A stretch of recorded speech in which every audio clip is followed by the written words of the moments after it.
The gentlelady yields back, and now we recognize the gentleman from Florida, Mr. Donalds, for 5 minutes. Thank you, Madam Chair. Thank you to Ranking Member Luke DeMeyer and the committee for this important hearing. Real quick, a couple things. It's kind of been debated amongst the members about how 98% of the 31 million small businesses in our country are less than 100 employees. Obviously, that is true.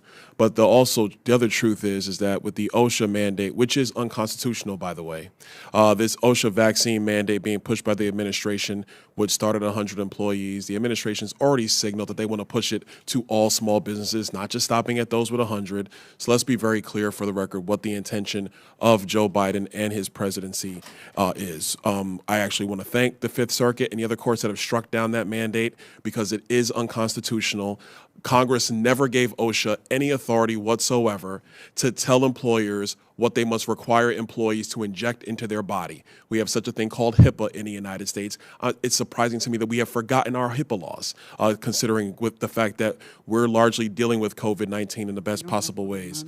Secondarily, I think it's also important to note that any president that has the authority to make you take an injection is, frankly, a totalitarian president, and that flies in the face of our Constitution, the way it is written, the way it was drafted, the way it was conceived, even the very framework of our nation. So it's unconstitutional. That thing's going to go away. Hopefully the courts continue to do that and the Supreme Court follows suit in short order. Real quick, Administrator Guzman, thanks so much for coming. Do appreciate you being here. You mentioned earlier you believe inflation is pandemic induced. Do you hold the view that it is purely pandemic induced? Can you explain that? I am relying on our economists who are sharing with us that, and most agree that the pandemic is causing these supply chain disruptions globally. Do you think it's that the pandemic is causing it, or do you believe that it is now work-related issues associated with massive social spending and also in conjunction with environmental policy in the state of California, which has made it harder for truckers to access the ports of Long Beach and Los Angeles? The pandemic is underlying all of the inflation, yes. Is there any reason why the social spending that, frankly, this Congress and this president started back in February, if we did not actually continue that social spending, do you think that we would have employees basically sitting at home or taking less hours? What I'm hearing from small businesses, and I'm not sure what you're hearing in your district, but that their workers are staying out because of care issues, because of healthcare concerns, because there also was, quick question. So when a local 7-Eleven down the street from my house has in the window that they want to give somebody a $500 signing bonus to come to work, that's because they're concerned about care issues, or is it because they're concerned about money? Or is that there is now a bargaining chip from the federal government that gives them more money than actually going in and taking more hours at work? Which one is it? What I was about to say as well is the final thing is, what I heard recently when I was convening a group of resource partners at the Institute for Veterans and Military Families, that there's this great resignation as well, and people are shifting careers. So these are the more dominant factors that are affecting our workforce. And yes, they're in control in terms of the opportunity that they have to demand higher wages. Let me ask you this question, because I know you said earlier you support, obviously, the budget reconciliation package, Build Back Better, Build Back Broke. Everybody likes their little acronyms. So come on, this thing's building us back broke. You can acknowledge that, but I digress. Do you think that the social spending aspects of that bill will make it easier or harder for small business owners to find employees?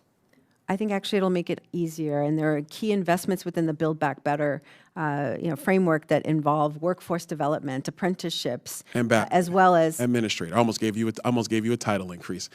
Administrator.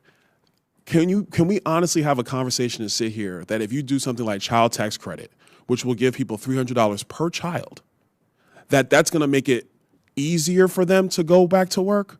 Or is it going to make it harder? Is it going to make an economic decision where they're going to make the choice of, maybe I don't need the additional 5 hours? If you cascade that through an economy across the 31 million small businesses in the United States, do you think it's going to be easier or harder for small businesses to staff their companies in order to be effective for their customers? As President Biden says, we all know President Biden doesn't know much about the economy. We can't bet against the American people and workers who want to work, who want to have the protections that in place and the care for their elders or for their children. Administrator Guzman, the President of the United States has never worked a day in his life outside of Washington, D.C.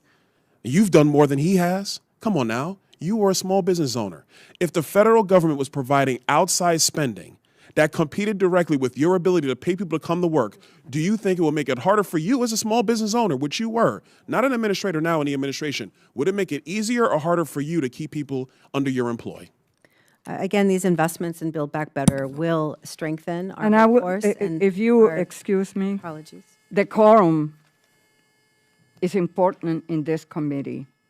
And Madam the Chair, I was just respecting referring to the of the president. United States is part of that. Madam Chair, the President of the United States has never worked in our economy. Those are facts. That's not about decorum. That's the truth of the matter. He has You never should worked a respect day the in our economy. institution. He's always worked in Washington, D.C. To point out that fact and then to illustrate the fact that we're talking about major economic policies that do impact the 31 million small business owners in our country is not about decorum. I didn't trash the man. Your I'm saying, time speaking facts. has expired. I yield. And now we recognize the gentle lady from Florida.